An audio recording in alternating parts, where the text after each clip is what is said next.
An early Model 3 skeptic reverses his opinion, more EV credit shenanigans, and we check in with U.S. Model 3 sales through 2 quarters. This is Tesla Tidbits episode number 424 for July 18th, 2018. We started the Autoline Network YouTube channel with a huge reversal of opinion by Monroe & Associates president Sandy Monroe, whose company specializes in vehicle teardowns. You might recall Sandy's first mention on the show way back in February, when with a fairly poor attitude that I felt frankly smacked of bias when I watched it, he slammed how the Model 3 was assembled. While I personally felt he did have some valid points in the video, the way it was presented really hung a cloud over the whole thing.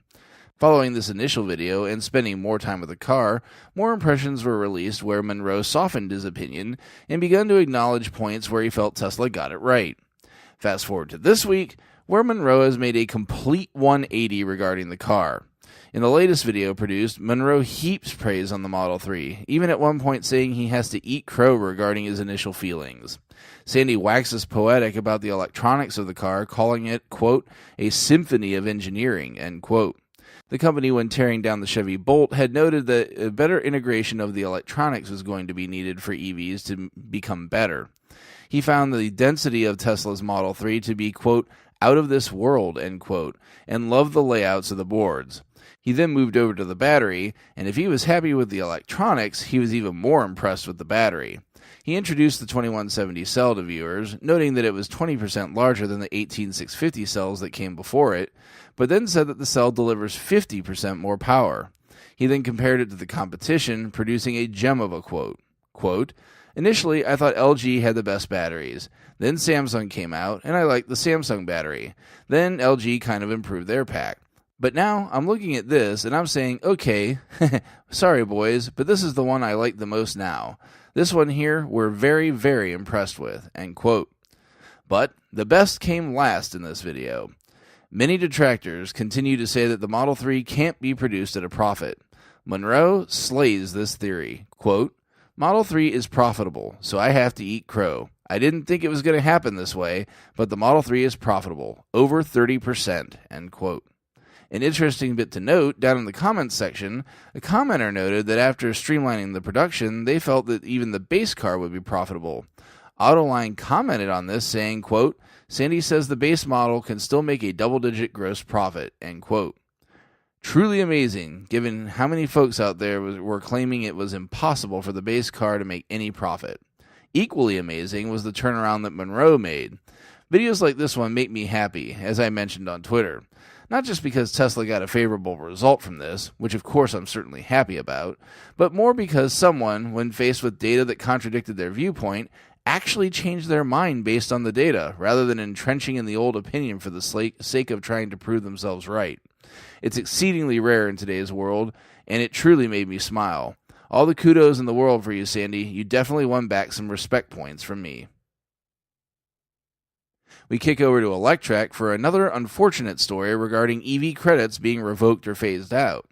But this one particularly hurts because buyers are actually being asked to return the credit. You might remember an older story where the German government partnered with automakers in the country to establish an EV credit that just so happened to leave Tesla out of being eligible to qualify. The rule stated that the car had to have a base model whose price started under 60,000 euros. In response, in November 2016, Tesla decoupled a pile of features that were previously just standard and lowered the car's price accordingly. A year later, a German auto magazine accused Tesla of fraud and cheating because of this effort. They also claimed that nobody could actually buy a car configured in that manner, something which Tesla denies. A few months later, in March, all was apparently well as Tesla was re-added to the roster of qualifying cars. Except, all wasn't well. The Federal Office of Economics and Export Control, or BAFA, that controls this incentive informed people that purchased Model S before March that they'll need to pay back the incentive. BAFA claims that this is the result of a failed negotiation between itself and Tesla. For its part, Tesla is again going to bat for customers, saying it will foot the bill for affected buyers until they can attempt to get the ruling changed. I'll add this one to the list of tax issues that I'm watching and let everyone know if the situation improves. Lastly, we look at the Inside EV's plug-in sales scorecard for the U.S. through June. This marks the end of the first half of the year, and boy oh boy, if your name isn't Tesla, it's not a pretty read. Yet again, Model 3 leads all entrants with nobody even close in second place. The Model 3 notched 6,062 sales in June, actually a slight decrease from 6,250 in May. Speaking of second place, that belonged to the Model S, selling 2,750 cars, and third place was scored by the Model X, completing the podium sweep by moving 2,550 cars. The closest competitor without a Tesla logo on it was the Prius Prime, which is a plug-in hybrid rather than a pure battery electric, and it sold 2,237 vehicles. You have to find the Nissan Leaf way down the list to find the first pure battery electric vehicle competitor, which only managed to sell 1,367 vehicles last month, good for a near 5-to-1 beatdown at the hands of the Model 3. The next closest battery electric was the Chevy Bolt, managing only 1,083 sales in June. Totals through June show a slightly different story, but not by much. The difference in the totals is that the Prius Prime finds second place, selling 14,255 so far this year. But Tesla takes 1, 3, and 4 on the chart. Model 3, despite low production numbers in Q1, is straight curb stomping everyone. With a preposterous 24,367 sales to date, even without the production line being near spun up properly for most of the year, Model 3 will easily run away with the title of best-selling battery electric vehicle for 2018.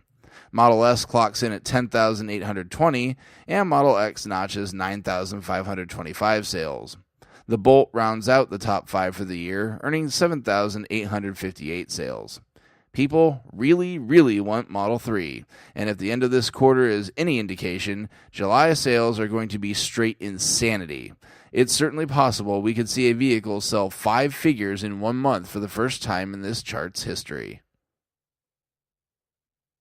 You can check out the links to the full stories in the show description. While you're doing that, please consider supporting the show financially through Patreon at patreon.com/Tesla Tidbits. We welcome a new super patron tonight. T-Sportline of Tesla aftermarket parts fame joins the party supporting the show at the $10 plus level. They join John Waltower, Drew Schuyler, John Waller, Mark and Sarah Thomas, Ryan Scarborough, Lee Sweet, William Henry Crew III, Dory and Steve Guberman, Bruno Quindici, Joey Boots, Ralph and Cheryl Waterhouse, Adam Raymer Brown, Megawatt Photovoltaic Development, Todd Sullivan, Robert Healy, Mitch Long, Zortec LED Canada, Morven Ogg, Blake Thompson, and Raymond and Deborah Malkowitz. Just noticed also, 1 patron shy of 50 now. Thanks so much to all 49 of you out there supporting the show. Of course, if you can't support with dollars, that's quite all right. Be sure to show your love with positive reviews and subscriptions on YouTube, iTunes, and other services across the internet. It really helps get the show out so other people can discover it. If you have feedback for me, as always, the best way to be heard is to tweet at Tesla Tidbits and use the hashtag AskTeslaTidbits if you'd like your question to be considered for the show. I'll see everyone back here again tomorrow. Until then, keep it charged and hit the road.